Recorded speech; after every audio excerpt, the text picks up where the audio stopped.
Hello, it's Dr. G. Hope you're doing great today. Now that you've really got your survey out into the field, you've developed your code book, you understand that you need to clean your data when it comes back, you've got your files all ready to roll. Now is the time that we are going to hone into the true analysis of your research report. But before we do that, I am going to give you an assignment that has lets you practice a little bit before you get moving on analyzing your data. Because I know right now some of you still have the data in the field, so not working with your raw data file that's complete isn't a good thing to do. So we're going to take the Titanic data set and we are going to learn descriptive statistics, correlation, and regression. So this video is about descriptive statistics. So want to make sure that your survey's in the field. What is your response rate? If you don't have, nearing 50 responses, um, we want to get as many responses as you can. You've already looked at what your sample size it should be, but to do some analysis you're going to need to have about 30 to 50 responses just to be able to calculate something. So when or if needed, send out a reminder, try to figure out how to get more people to respond, go back to our recruitment strategies and get some more responses so you have something meaningful to analyze. So here's what we're going to do today. I'm going to walk through the assignment number 5, which is our practice assignment that we're going to do for you to analyze data. You're going to load the Titanic data into Excel, create a workbook for assignment number 5, run the Titanic data set for descriptive statistics, analyze the Titanic data to understand descriptive statistics, and use this process with your own data file for your survey.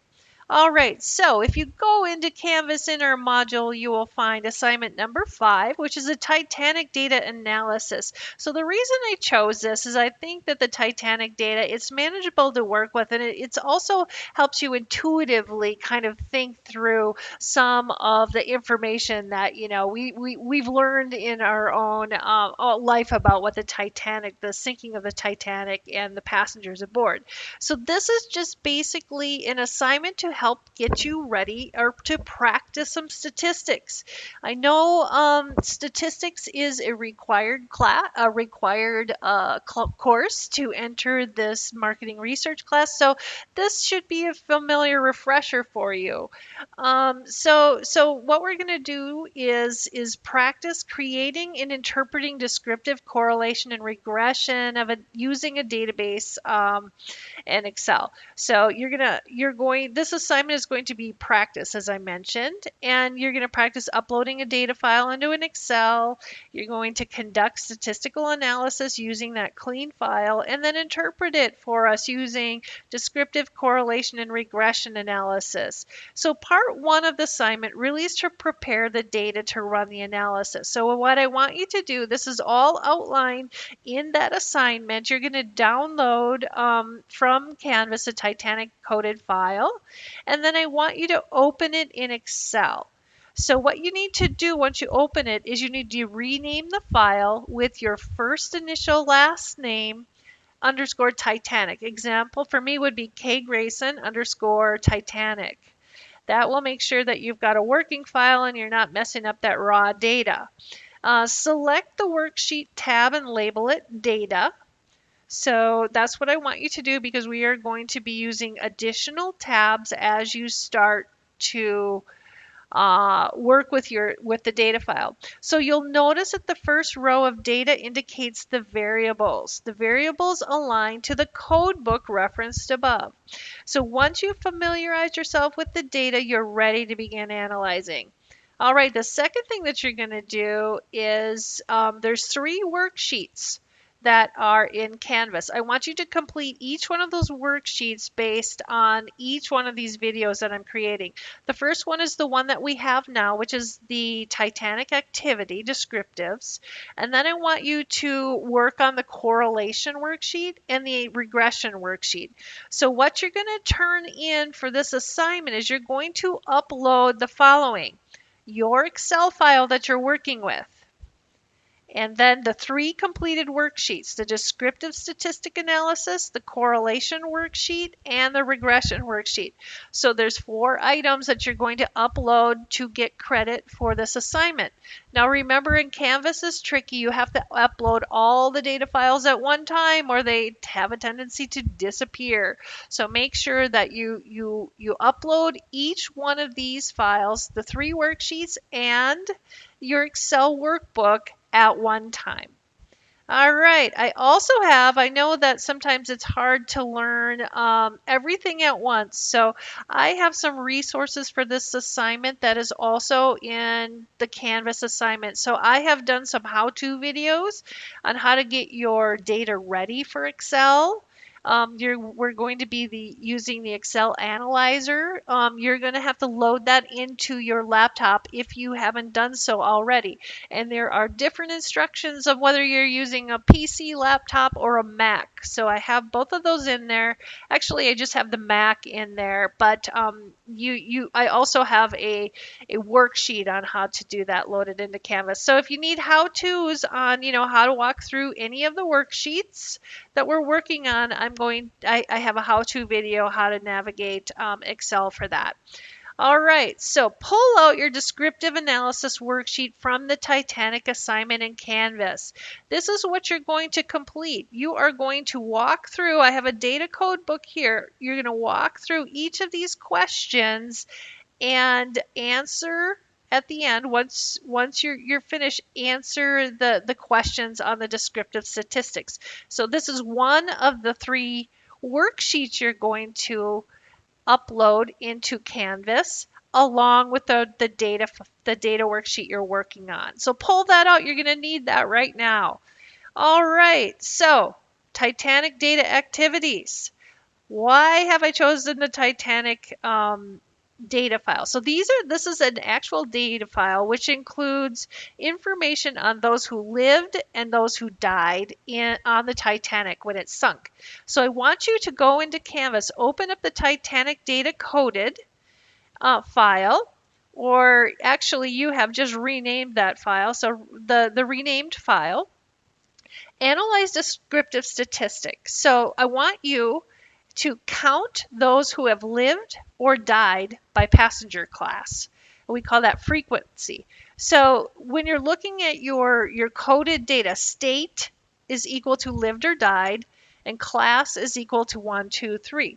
So count those who have lived or died by gender, and then I want you to, so I want you to create a frequency table of those who lived and died by gender. And we can do this by creating pivot tables in Excel. The next thing that you're going to do is a correlation table and a regression analysis. So we'll do that a little bit later on. So here, as I mentioned before, what I need you to do is to download the file, open it, make sure you name it with your first initial last name, _Titanic. Select the worksheet tab and label it data. Notice that the first few rows of the data indicate the variables that align to the code book on the activity sheet. So once you familiarize yourself with the data, we're going to get ready to analyze. All right, so before we do that, I want to talk a little bit about descriptive analysis. So descriptive statistics is summarizing the data from your survey or from your database. And we're looking at typical statistics, your mean, median, mode, and it just helps us to understand the basics of the data. We're not making any predictions. We're not looking at correlating anything. We're just basically looking at what the data is telling us. So it doesn't involve any generalization or inference beyond what is available to us. So it's looking at the numbers themselves. So the means that the descriptive statistics are just the representation of the data sample. So there's a couple of things that we want to look at when we're looking at data in a data set for descriptives. We generally look at averages, like the average number of people who died on the Titanic or the average number of people who lived on the Titanic. A mean or an average is what we call in statistics a central tendency of the data. So we're looking for the number around which a whole data is spread out. So think about all of your data on a graph. How are those data points spread out? And then we want to take a single number to estimate the value of the whole data set. So one of the things we look at when we're doing mean or averages is we look at the standard deviation. And you'll remember this from statistics. So the standard deviation is the average distance between each quantity and mean. So basically it's telling you how spread out is the data. Is it bunched together, which is really close to the mean, or are there a lot of outliers? Is it spread more straight? So what we're looking for is we're looking for a low standard standard deviation that indicates that a lot of the points are really close to the mean. That's a low standard deviation. And then sometimes this makes sense. Sometimes it's helpful. Sometimes it's not. So in a higher standard deviation, we're looking out the spread of a wider spread over the range, which means, there's probably the average is not as meaningful, I guess. So that said, generally we're looking for a low standard deviation. So let's look at descriptive analysis in terms of a marketing context. So when we're doing descriptive analysis to tell a visual story about what you've learned, we need to kind of dumb it down a bit. I'm going to say that for our audience. And we use charts and tables and averages and percentages and pretty pictures to tell our stories. Charts and graphs are fantastic. Anything visual. So many descriptive statistics can be gathered directly from your survey software. So we're using Qualtrics for this course, and you can download a report or create a report with amazing graphs and statistics, and there's lots of ways you can visualize your data. So I want you to be able to not only give us the statistics person's interpretation of the data, we need to visualize it so that it's meaningful to that audience. So let me give you a couple of examples. So you may want to understand how many customers are satisfied or dissatisfied in a product. So it's probably, you did a 5-point Likert scale. And so you can use that and you can create a nice bar graph to show the frequency of the people who can have answered whether they're happy or not. Or you could do a nice pie chart. It's up to you, but it's good to show the data visually in addition to discussing it in a statistics format.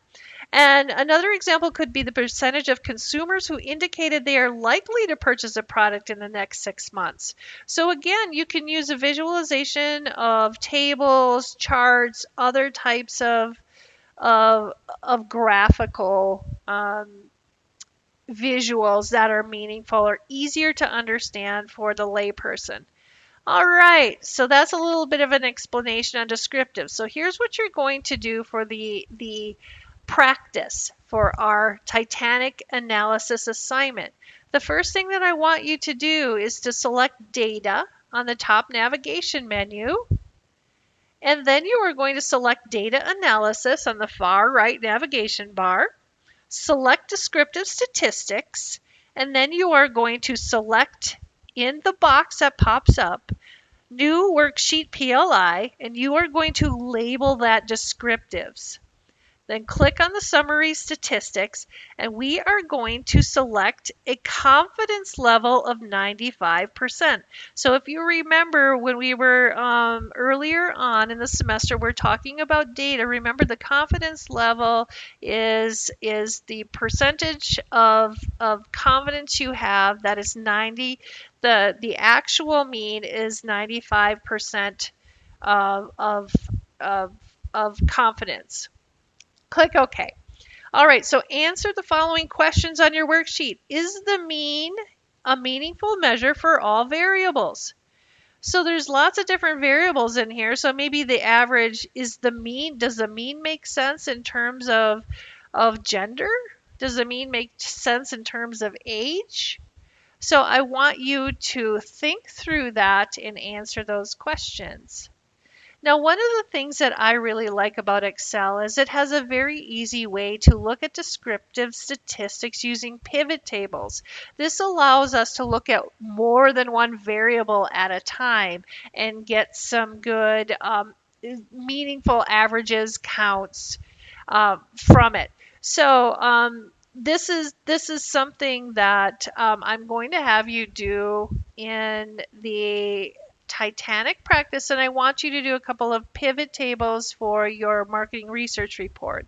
Now, pivot tables are very similar to crosstabs that you could get very easily out of a statistics package. So if you've decided to use Excel to analyze your data, then you would use a pivot table to get a crosstab. So here's how you do that. You select Insert on the top navigation menu, then select the pivot table function on the far left navigation bar, select Table Range, and make sure that all of your data is selected when you do that.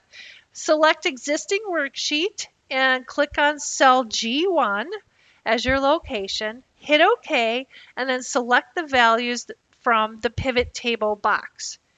Now, note that your worksheet, I have a guide for you on how to do this.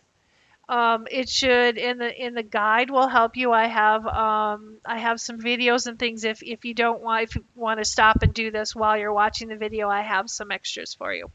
All right, so pivot tables, the pivot table will populate like this. So what I want you to do is to select the variables needed to answer the questions on your worksheet. You are going to count how many people lived and how many people died by passenger class. And then you are going to count how many women versus men died.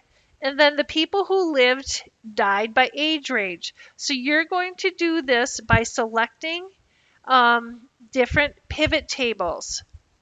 And again, if you've never done a pivot table before, and I know you have because you've had statistics for this class and you probably use them in your job, you can watch my video on how to do that.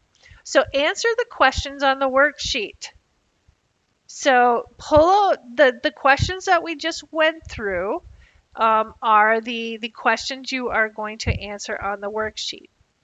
So hopefully this makes sense to you on how to understand the importance of descriptive statistics, how you can load your data file for the Titanic database into Excel, get the analyzer all ready. And then, what I want you to reflect on was, were you comfortably able to run the analysis in Excel? Did you have any problems? Make sure that if you are having problems, watch my how-to videos, and trust me, it will walk you step by step how to do this. And if you're having problems after that, reach out to me via email. Are you ready to analyze the results for your marketing research project, the descriptives? So remember, this is practice. The reason I'm having you do this on the Titanic database is to get you familiar with how to run the analysis and interpret it. Now, once you've done that, you are going to do the same steps to do for your marketing research survey. All right, well, questions or comments is all. Give me a holler, an email, and Canvas. Remember, if you get tripped up, look at all those tools I've created for you. I've created how-to tools and they are all loaded in your Canvas assignment. So if you are interested in learning more from the Marketing Doctor, you can subscribe to my YouTube channel. So hopefully this is good. I know that it might take you a while to do this assignment. So this module is a couple of weeks long for you to get through this. But if you do get through the assignments, start working on analyzing your market research study. All right, well, thanks everyone. Have a fantastic day.